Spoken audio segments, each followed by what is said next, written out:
What's going on, Rich Widget here? Welcome back to another episode of South Stand Stories. And what a day this was set up to be for Leeds. At half-time, we were all sat there licking our chops. This seemed like automatic promotion was starting to become a little bit of a certainty. We've seen this story play out before. We've seen it play out now. We were all starting to get invested, get hyped, get ready to rumble in the jungle. Let me just make sure my camera is okay. It seems like, is there a temperature situation going on? I don't know what it is. There's a little sign, but all I do know is the temperature at Elland Road is starting to heat up, should I say, week in, week out, because Leeds are finally starting to string together a little bit of momentum. We had a terrible Christmas period. That was our opportunity really to make a name for ourselves, get ourselves back up in contention for that automatic place. We did mess that up a little bit, but we are back churning out results and, most importantly, performances. And today, yes, it was 3-0, but it really should have been 4 or 5 because, first of all, it was pure gym settings over in that Rotherham defence. They were open for business 24 hours, 7 days a week. It was ridiculous how Leeds didn't put more past them. Nonto had a great chance. Leeds had a plethora of opportunities, really. Bamford hit the bar. Nonto had another great chance. There was quite a few opportunities Leeds really should have either put the final pass into the right area, really made the most of the opportunities we had. We didn't completely, but we still won 3-0, so I cannot really complain. It was a phenomenal performance. Rotherham, again, didn't barely have a sniff. They had an XG of 0.14. They only lost possession narrowly, like 20 times less than Leeds, despite having, less than 34% of the possession in the game. Leeds dominated the majority of the game, as you'd expect we should have, and we did. And it was a game in which we should have won, and we did win. So I can't complain. Another unbeaten game at home, which is phenomenal once again.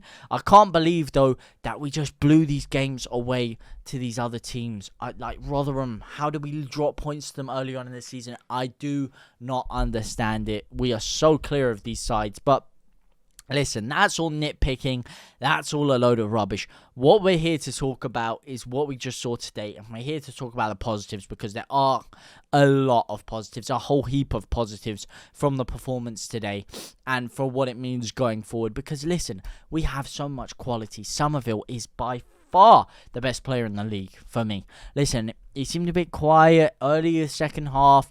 We weren't really too involved. It was a bit tentative. Bang! Rutter drops the shoulder once, pings it through the defender's legs. Summerville runs in behind, dinks the keeper with the outside of the right foot, and it is just changes the game on a knife's edge. 3 minutes later, 5 minutes later, whenever it was, Summerville again weaving in and out, gets himself in the box, gets taken down. And bear in mind, Summerville missed his last penalty. He missed his last penalty that he took. Bamford picks the ball up initially. Summerville says, listen, son, I'm having a bit of that. I earned the penalty. I don't care if I miss my last one. I've got the bottle to score this. Rips the ball out of Bamford's hands, puts the ball on the spot, and he doesn't just finish it. He Panenkas the goalkeeper, the Stigats, the cojones on this guy. It is phenomenal, unreal, unbelievable, and just really shows what kind of character Crycensio Summerville III is. My captain, my leader, my legend. I know he's not our captain, but nonetheless, he probably should be when he's putting in performances like that week in, week out. He's always getting himself involved, and for me today was our man of the match. I do think he was. Even though he came off after 60 minutes, we didn't score after that point, and he was a key reason we didn't, because we had one great chance after that with Nonto, where Rutter played him through and he drilled it wide, but aside from that, I think we did lose a bit of a creative spark with Summerville off the pitch, as you would expect. But listen, I thought the whole squad played well today. It's just the only thing that takes this away a little bit and gives you a little bit of a bitter taste is what happened with Southampton. Come on. Everything was set up.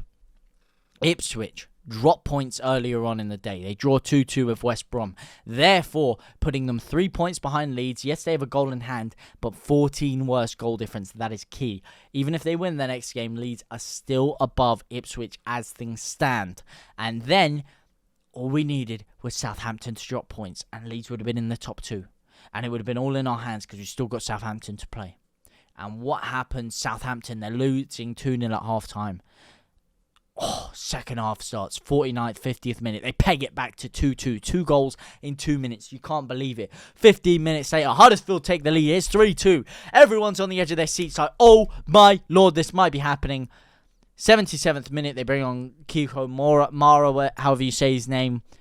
Then, a minute after that, 80th minute, Huddersfield score an own goal. 2 minutes after that, super sub Mara scores, makes it 4-3 Southampton. They make it 5-3 in stoppage time. And it is just deflating and disheartening because that could have been huge for Leeds. But we're still in it. We're still in it with a shout. And as I've said many times in the past, I think this really now is coming down to a 2-horse race for second between Leeds United and Southampton. How do you guys feel about it? Do you think we've got enough in the locker to catch Southampton? And do you also think there's a potential for some of us to catch Leicester? Narrowly beating Watford 2-1 today, Leicester. Could we potentially catch them? Could that potentially be on the cards for Leeds? I think it's a little bit out of reach for most of us. You know, we would say to Leicester a little bit out of reach. 12 points ahead. Same games played as Leeds. We still got them to play as well. We could feasibly get that gap down to 9, which, you know, is not unsurmountable by any means. But it's not really a side you'd expect Leeds to catch. As long as we keep our unbeaten home record, I think we will get top 2. I think that is the key for Leeds, is keeping that unbeaten home record, because the fact we still got it at this point in the season, to be honest with you, is quite phenomenal. And I'm actually quite confused as to why I'm hearing from a lot of people that go to some of the games saying the atmosphere isn't quite up to standard this year. I kind of see it a little bit through the TV screen when they're doing the Champions of Europe chants. I'm seeing a few people chant and like swing the scarf. I'm not seeing, like when we were getting promoted that season, the whole stadium was erupting with everyone throwing their scarves around. It was electric. I don't know if it's to do with us still being hungover from getting relegated. I'm not 100% sure what the exact reason for all of this is, but it is notable to say that maybe the atmosphere is turning down a little bit. And I even saw it today. 85th minute, we were leading 3-0, sure, but a lot of the stadium just emptied out. I don't know if they just think these are foregone conclusions now at home, but considering we've got such a good home record, I'm a bit confused by that. But having said that, I haven't been to the stadium this year. So if any of you have, please let me know what you make of the atmosphere, what you make of everything out there. Because I've heard a few contradicting things from different people. So I'm just quite intrigued to see what it's like.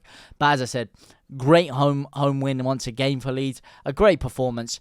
And finally, a comfortable game in which we at least put 2 or 3 past an opposition today. And we should do that so much more because we have so much quality. I can't believe that we keep going down to the wire with these 1-0s, 2-1s, etc. We should be putting sides away. We did that today, and I cannot complain. Let me know what you guys think down in the comment section down below. Though. For now, guys, though, I will see you very soon. Au revoir, my brothers and my sisters.